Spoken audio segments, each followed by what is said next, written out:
In August 1953, Iran became the stage for one of the most consequential covert operations of the Cold War era, the overthrow of Prime Minister Mohammad Mossadegh.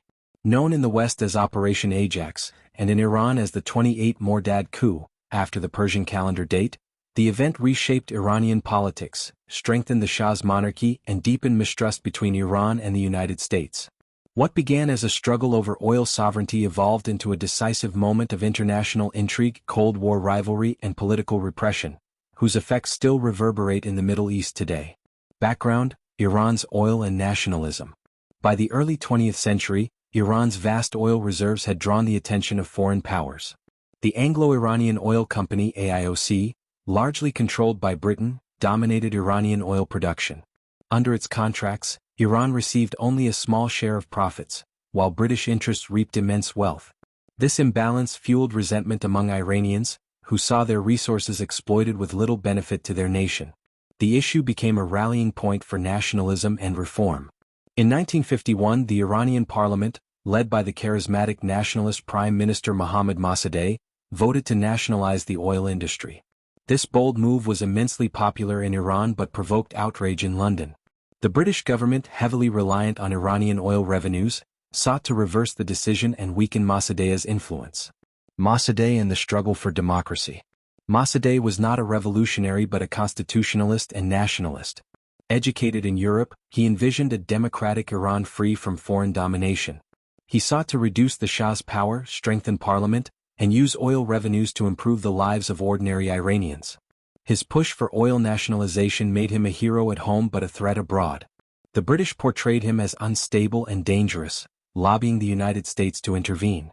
Initially, the Truman administration was cautious, but after Dwight D. Eisenhower took office in 1953, American policy shifted. The Cold War context. The coup cannot be understood outside the shadow of the Cold War.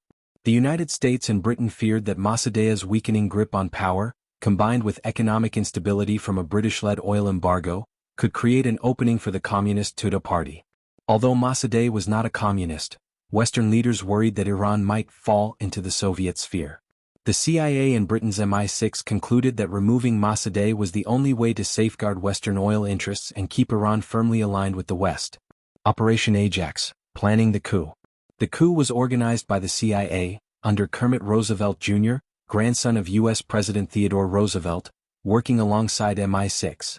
The plan involved propaganda campaign, planting stories in Iranian newspapers portraying Mossadegh as corrupt, dictatorial, and a Soviet sympathizer.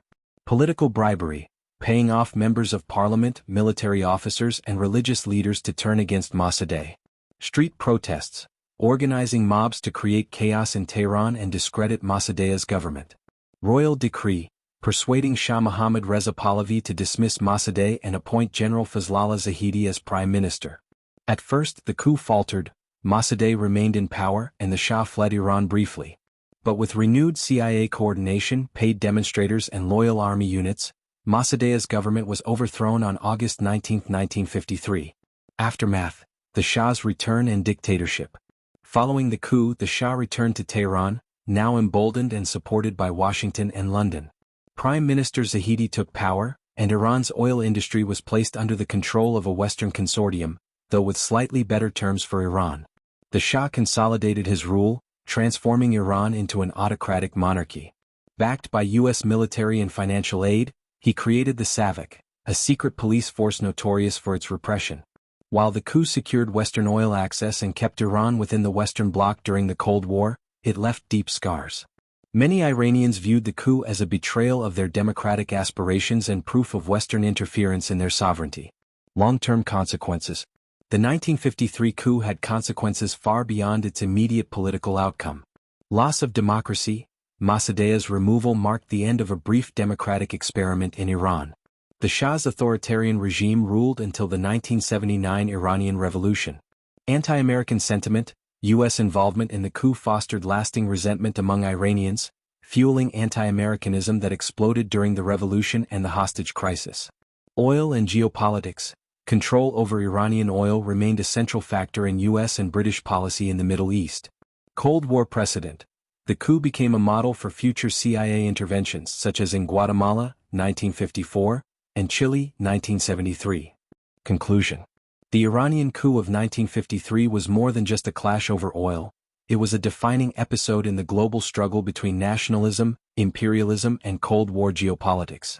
By toppling Mossadegh, the United States and Britain achieved short-term strategic goals but at the cost of Iranian democracy and trust. The coup planted seeds of discontent that would eventually grow into the 1979 Islamic Revolution, reshaping not only Iran but also the entire Middle East. Today, the memory of 1953 remains a powerful symbol in Iran's collective consciousness, a reminder of foreign intervention and lost sovereignty.